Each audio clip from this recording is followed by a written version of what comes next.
그러면 무책임하게 미국이 괜찮을 것 같아서 가만히 있으니까 괜찮다. 그거는 또 말이 아니죠. 그래서 제가 지금부터 그 쿠즈네스 커브에 대해서 말씀드리겠는데, 쿠즈네스는 제가 가장 존경하는 경제학자 중에 한 사람입니다.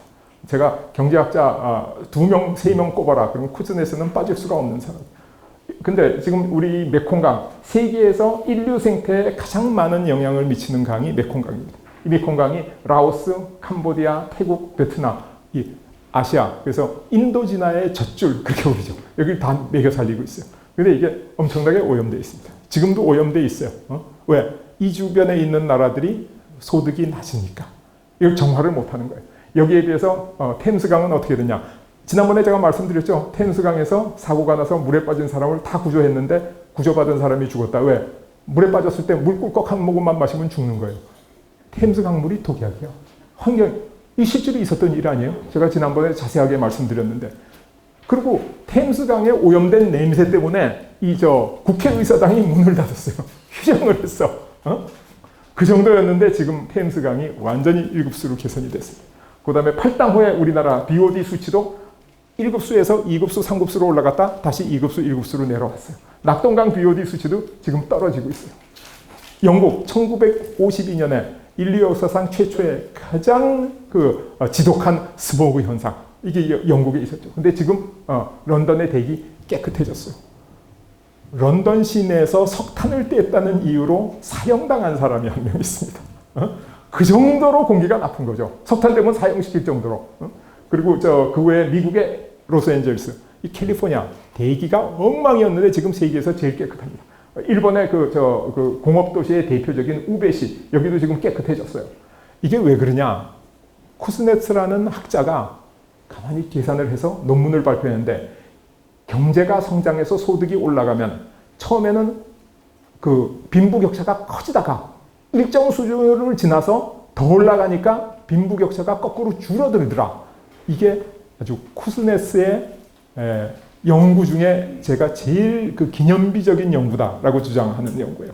경제가 성장하면 빈부격차가 커지다가 더 성장하면 줄어든다.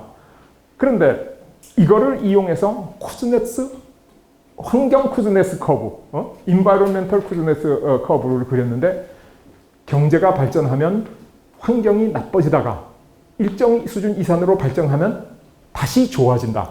조금 아까 말씀드린 내용이 그거예요. 1급수에서 2급수, 3급수 됐다 다시 2급수, 1급수 된다. 메콩강은 어떻게 되냐? 아직도 3급수 단계에서 경제가 더 발전 안 하니까 그대로 있는 거예요. 그러니까 계속 오염이 되고 있는 겁니다. 그래서 실제로 환경 오염의 커브를 볼 것 같으면 1인당 환경 오염이 경제가 발전하면서 점점 올라갔다가 이렇게 내려오게 되죠. 왜? 돈이 없을 때는 석탄 떼다가, 돈 있으면 석유 떼다가, 돈 더 있으면 이제 가스, 석유, 전기 이렇게 바꿔가, 청정에너지로 바꿔가잖아요. 근데 요거를 여러 사람 거를 누적시키면 그럼 총 인구 비례로 이렇게 됩니다. 그림에는 2사람 거 정도 되어 있는데 저거에 사실 세계 인구를 다 합치거나 국내 인구를 다 합친 커브가 이렇게 누적이 되죠. 그럼 누적이 되면 이 사람들이 요게 뭐냐면 환경을 오염시키는 내용이에요. 전부. 그러니까 이 밑에 있는 넓이, 이 넓이가 총 누적 환경 오염량이에요. 그래서 저 넓이를 적분해보면 이런 커브가 나오죠. 이렇게 S자 커브 같은 형태로. 이게 지구 생태계를 더럽힌 누적 오염 배출, 환경 오염량입니다. 환경 오염량. 그래서 실제로 조사를 해보니까 아리조나의 1인당 삭스라고 부르는 그 황화물, 그 다음에 텍사스의 낙스, 질소산화물, 콜로라도 전부 다 이렇게 역유자 커브로 보이는 거예요. 경제가 성장하면 환경을 많이 더럽히다가 점점 더 더럽힌다. 그래서 이게 도시 스모그도 그렇고 부유 분진도 그렇고 심지어는 탄산가스도 아직 완전히 전수조사가 안 됐어요. 근데 일부 조사에 의하면 이런 역유자 커브로 보인다. 역유자 커브를 보인다는 것은 총 환경 오염량이 S자 커브로 누적될 것이다. 이걸 보여주는 거죠. 그런데 지금 이게 이제 여기 앞에 있는 영국이나 영국에 비해서 미국은 이 맥시멈 U 커브가 좀 낮잖아요. 그리고 재팬, 일본은 더 낮잖아요. 개발도상국 낮아지는 이유가 뭐냐면 새로운 기술이 개발되고 새로운 연료가 소개되니까 영국은 석탄을 오래 뗐는데 미국은 석탄 조금 떼다가 석유로 다 바꾸고 그 다음부터는 석유 조금 떼다가 가스로 바꾸고 그래서 그게 점점 낮아진다는 거죠. 이런 상황이 에너지에서 그대로 나타납니다. 왜? 대기 환경이라든가 오염은 에너지를 뗀 거거든요. 그래서 이 환경 오염과 그 에너지는 똑같은 현상을 보인다. 그래서 이걸 에너지 쿠즈네스 커브 이렇게 보이는데, 지금 선진국이 과거에 어떻게 했냐면 환경 오염이 이렇게 증가하다가 이렇게 감소했는데, 기술이 개발되고 그러니까 뒤에 경제 성장을 하는 나라는 요만큼 낮아지죠. 새로운 연료가 도입되고 새로운 기술이 도입돼서, 그래서 누적 비율은 이렇게 낮아집니다. 그 좋은 거죠. 그러나 저걸로 충분하냐? 충분하지 않은 거죠. 왜? 청정 에너지는 비싸니까 후진국이 못 쓰는 거예요. 비싸서. 가스가 좋은데 왜 석탄되냐? 가스 살 돈이 없고 배관이 안 돼 있어서. 전기가 더 좋은데 왜 연탄되냐? 전기가 너무 비싸서 못 쓰는 거예요. 그러니까 그걸 어떻게 해야 되느냐? 이걸 쓰게 하려면 경제가 성장해야죠. 그죠? 그래서 경제 성장이 중요하다. 그런데 거기에 더해서 경제 성장이 근본적인 문제 해결책이라는 게 제 주장입니다. 이게 뭐냐면, 경제가 빨리 발전하면 환경 오염이 빨리 나빠졌다가 빨리 깨끗해질 거 아니에요. 그죠? 그러면 이 밑에 있는 이 넓이, 총 환경 오염량에 비해서 요 넓이, 요건 작잖아요. 경제가 2배 빨리 발전하면 누적 환경 오염량이 반이고 3배 빨리 발전하면 3분의 1이 된다. 그래서 이 누적 환경량이 이렇게 줄어들 수가 있다. 이걸 다시 한번 제가 정확하게 보여드리면, 이 생태계의 한계가 왜 일정하지 않고 올라가느냐? 시간이 흐름에 따라서 생태계가 우리가 만들어낸 오염을 나무, 숲, 뭐 이런 것들이 정화를 해내죠. 그래서 뒤로 갈수록 생태계의 한계가 높아집니다. 그런데 우리가 누적 배출량이 나와가지고 어느 날 생태계의 한계를 넘어버리면 지구가 멸망하게 되죠. 저걸 어떻게 막느냐? 막는 방법은 경제 성장을 빨리 하면 생태 환경의 한계 쪽으로 빨리 다가가지만은 결과적으로는 훨씬 더 적어진다. 왜? 아까 말씀드린 것처럼 이 넓이는 큰데 이 넓이는 작죠. 그래서 지구 환경을 보존하는 방법은 경제 성장을 빨리 해야지 그 선진국이 아닌 후발국들도 깨끗한 청정 기술과 청정 연료를 쓸 수 있어서 좋은 데다가 경제 성장이 빨라지면 환경을 빨리 악화시키는 것처럼 처음에는 보이지만은 총 누적 환경 오염량이 줄어든다는 거예요. 그래서 경제 성장입니다. 그 성장이 뭐예요? 가속적인 성장이죠. 그래서 제가 하고 있는 강의의 일관적인 그 방향이 성장과 가속. 이게 환경 오염에 대한 해결책이라는 겁니다. 가장 근본적인 해결책이다. 그래서 지금 생태학자나 환경론자들이, 많은 사람들이 주장하기에 환경을 더럽히지 말자. 그 방법으로 되느냐? 안 돼요. 왜? 지구상의 인구가 70억 명이 살기 때문에. 그래서 멜더스는 아주 잔인한 방법, 아주 비인도적인 방법이지만은 해결책을 제시했는데, 그 후에 환경론자들은 주장만 있지 해결책이 없다라고 하는 게 제가 그분들에 대해서 하는 얘기입니다. 그 해결책이 뭐냐? 경제 성장입니다. 그 가속적인 성장이에요. 근데 마치 어떻게 잘못 알고 있냐면, 경제 성장이 환경을 망친다라고 사람들이 착각하고 있는 거예요.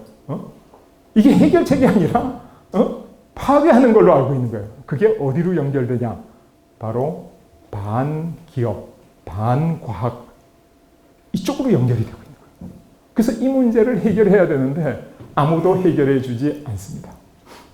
옛날에 활 쏴서 전쟁을 하던 시절에 몸에 갑옷을 입죠. 화살이 나오면 갑옷을 튀겨갑니다. 팔에는 갑옷을 못 입어요. 왜? 그럼 팔을 마음대로 못 휘두르니까. 화살이 팔에 와서 꽂힙니다. 어떻게 해야 되냐? 화살을 뽑아내면 화살촉은 다 삼각형으로 되어 있죠. 근육이 힘줄이 끊어져 나옵니다. 그 사람은 이 무사로서 생명이 다하죠. 방법은 뭐냐? 화살을 밀어서 관통시킵니다. 다 그렇게 했어요. 밀어서 관통시키면 조그만 상처 속에서 화살이 뚫고 가버려요. 왜? 뾰족하니까. 지금 우리는 환경 문제라고 하는 화살을 맞았어요. 이걸 뽑아낸다고 힘줄 다 떨어져 나갑니다. 못 뽑아내요. 우리가 과학기술을 더 발전시켜서 경제를 더 성장시켜서 더 가속시키는 것만이 해결책이다 라는데, 우리나라의 컨센서스가, 국민적 합의가 이루어지면 우리나라 선진국 됩니다. 인류 문명의 주역으로 올라가요. 근데 거기 동의가 안 되면 어떻게 되냐? 완전히 주변국으로 전락하고, 왜? 우리는 석유도 없는데 그 비싼 거 다 사다 써야 되고, 우리는 경제도 뒤떨어져 있는데, 기술도 뒤떨어져 있는데, 우리는 조상들한테 받은 것도 없는데, 그들의 해결책은 우리한테 해결책이 아닌 거죠. 그래서 이 말씀 드립니다. 그래서 인터스텔라에 나온 장면, 우리는 답을 찾을 것이다. 늘 그래왔던 것이다. 이거 제가 그래서 이 영화를 좋아합니다. 자, 지금까지 말씀드린 내용을 조금 정리하면, 비관론은 양심이고 정의라 그래요. 낙관론은 과학이고 진실입니다. 양심하고 정의하고 과학과 진실 싸우면 누가 이겨요? 양심과 정의를 당할 수 없어. 저거는 선명한 명분이기 때문에.